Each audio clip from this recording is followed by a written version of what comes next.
Hi, it's me again with Corel Draw Tips and Tricks. Somebody sent me this file. It is ironic. I just made a video the other day on how to make this shape. And they're trying to put a stitch pattern around, and they don't like this curly. So I've already done it, and it's pretty nice. So what I would do is take this shape. I'll tell you what, let's get it off the page edge. Let's go ahead and make it yellow. And then, let's take away the color, make a duplicate, and make that yellow.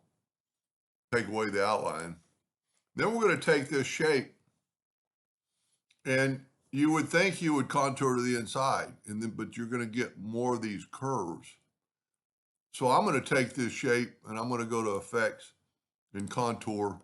I'm going to contour the outside a 1/2 inch.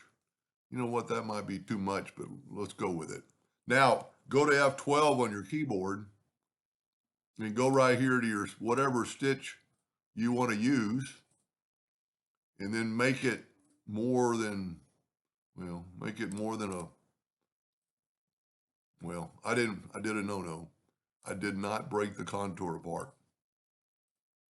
So we want to take this black one, and you can see down there we got black, and I'm using somebody else's file with CMYK.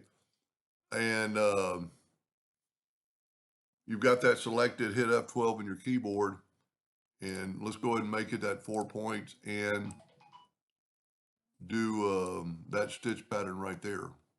And then say, okay, but now we've got it on the outside.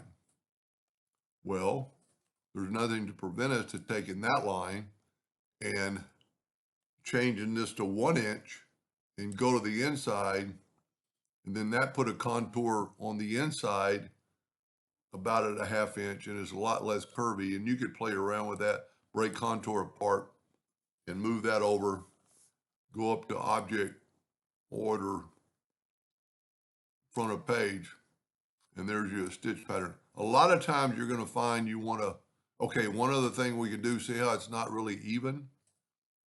We can grab that and hit up 12 and go right here and watch it change when I click on this fix dashes. And now it's perfectly symmetrical, both sides and the bottom are even. Anyway, I hope that helped them a little bit. Thank you for watching.